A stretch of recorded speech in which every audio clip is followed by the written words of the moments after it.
It's the last of the Marks and Spencer's craft beers. This is an Arbor Ales and it is a Talus in Wonderland. But what's it going to be like? Keep watching to find out.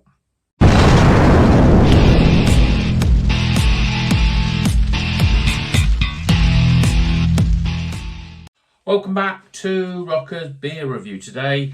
Yes, it's Arbor Ales and Talus in Wonderland. It's the last of the M&S beers, £3.50. This is an American Pale Ale and unusual for Arbor. It's in one of these, it almost looks like a stubby can because we're used to Arbor Ales being in big pint cans. This is a 440ml can, obviously for supermarkets. They've been in supermarkets before. The Citra one, which I can, no, it wasn't Citra Junior, that's salt. The My Little Sabroni, which is the Sabro Pale Ale, that was in a small can. And another one, which I'm sure is a Citra only, which is also in a 440ml can. So they do 440ml cans for supermarkets. I suppose supermarkets want them that size because otherwise they'll look weird against all the others or they can't fit on the shelves. But as I said, American Pale Ale, it's got Talus in it, hence the name Talus in Wonderland. But it's not only Talus, it's also got Idaho 7 and a Zaka in it. It's 5.4%. Let's crack it open and get it in glass and see what it's all about. The one to beat, to me, is definitely the Brew by Numbers one. That was really good. Polly's one was pretty good as well. Northern Monk one was okay. It wasn't bad. It was just, just so there's better craft beers and better Northern Monk beers. So American Pale Ale. When I see the words American Pale Ale, I think it's going to be like, it's more of a West Coast. American Pale Ale usually is sort of the California Pale Ale, more West. So it's quite unusual to see this looking like an East Coast Pale Ale.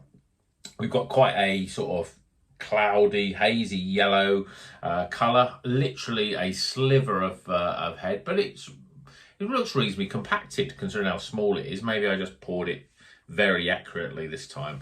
Yeah, looks pretty good. Let's see what the aromas are like. Yeah, you can tell straight away it's got Talus in it. It's got that very strong pink grapefruit aroma, which is what Talus is all about. There's a sort of, I suppose it's almost like a slightly flowery, it reminds me a little bit of Turkish Delight. That's my interpretation of the aroma.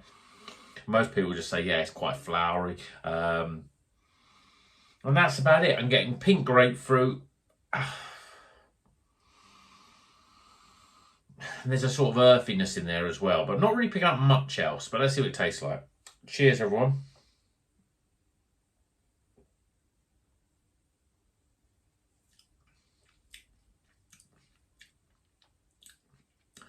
Lots of grapefruit.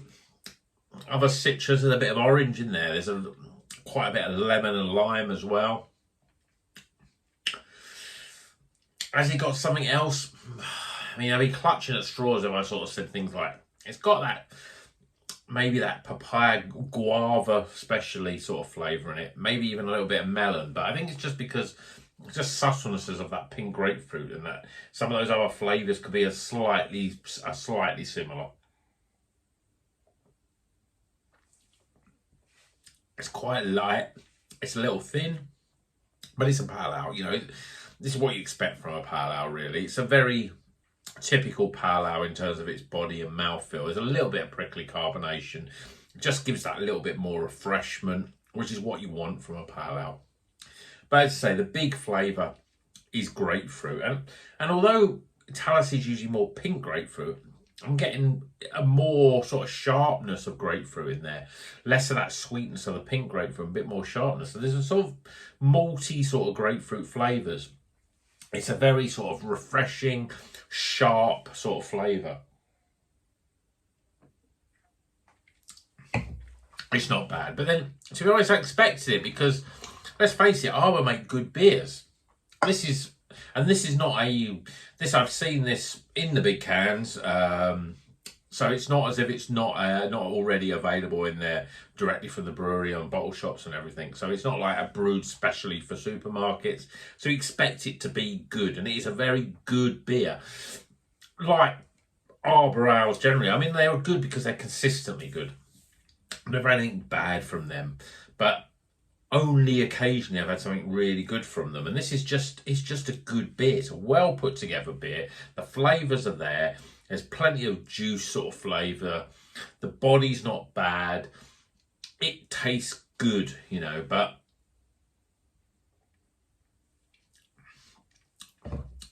it doesn't have that sort of extraness about it. It doesn't have. I think it's difficult with pale ales because you never. It's very rare that you get a pale ale and think, oh wow, that's brilliant beer. It just, you know, it doesn't have the sort of taste profile that an IPA would have, for example. It doesn't have the body, and it doesn't have that, you know, that sort of flavour that sits around. It's most to be drank, sort of smashed, really, you know, as a sort of sessionable beer. I mean, 5.4%. It's at the high end of the pale ale, and actually more drink it. I mean, it's a good beer. It is a good beer. It's a little one note. It's a little grapefruit, and that's it. There's nothing that sort of says, oh, brings you back for more. But it's got a good flavour. And actually, when it comes to pale ales, when I think about pale ales in supermarkets, you know, it's still pretty good, really. It's certainly better than, in my opinion, the Vocation ones. It's up there with like Brew by Numbers and their pale ales. It's a very good beer, but then I expect it from Arbor. So, Talus in Wonderland. It's got Talus in. I'm not getting Idaho 7. There's a little bit of earthiness with Idaho 7 that's in there. Maybe you could say there's a little bit of sort of passion fruit in there, but not much. Azaka, it's another one of those hops that can bring different tropical layers of flavour. But really the grapefruit from the Talus's flavour, from the Talus hop, is really the thing that pushes it through, really, in terms of flavour. So, not bad. It's still a good beer, and it's the sort of beer that, yeah, I drink this. I would drink it again. I think if I don't go to M&S much, and certainly not really for the food side and drink side, I think if I was going to buy one of them, it would still be the, if I put it up there, yes, I'm going to get it down, because we're at the final of the, of these beers. I still think this one is the one to beat, and this would be the one that if I went to M&S and said, oh, I'm going to buy one beer from there, then this would be the one I have. This is a Strata and Talus. There's also Talus, but it's just a little bit more complexity to the flavour, and obviously this is an India Pale Ale as well, 6.2%.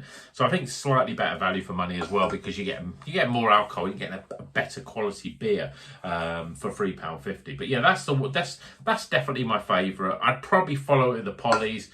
The Talus would be in third place, and surprisingly, the Northern Monk would probably be in fourth place. They're all good beers. There's certainly nothing wrong with them. I did try and pick 4 out, which I knew I think I would like the most, and I think all of them have been, you know, certainly good beers. But you know, there's got to be a winner, and for me, has to be Brew by Numbers. So let me know if you had any of the new beers from M&S. There are some others that I might go and get, because I know they've got the square. Pure Square, I can't remember what it's called now. They got double IPA in there, and I think they had a few other ones as well. So I may go in there again, maybe to pick up the Brew by Numbers, but maybe I'll pick up some others. But let me know. Supermarket beers, M&S, are they competing now? Are they a supermarket worth considering when it comes to your craft beers? £3.50, probably in the mid-range in terms of their pricing. Obviously, we got Sainsbury's that are pushing a lot of £3 stuff. Tesco are starting, the good or better ones are definitely more closer to £4. But that's it. So I hope you enjoyed this video, and I hope you enjoyed all this range of supermarket, M&S supermarket beers. I'm going to go off and enjoy the rest of this Talus in Wonderland. And until the next one, and until one few seconds later, we've got the scores. So hold on for the scores, and until then, keep on rocking.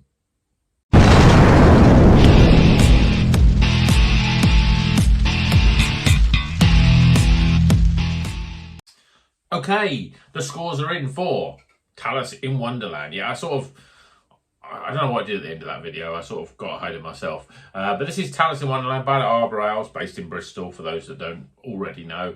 Make good beer, very good beer, consistently good beer. And the supermarket one's no different. I mean, obviously this isn't for just the supermarket. You could probably pick up a big can of this in your bottle shop or directly from Arbor Ales. But let's go through the scores, starting with aroma. Appearance, flavour, value for money, my overall experience. And that gives, it's another recommended beer. Total score off, yeah, it's not bad. That's it for us today. I don't know if we've got many more supermarket beers to come, but until then, until the next review, keep on rocking.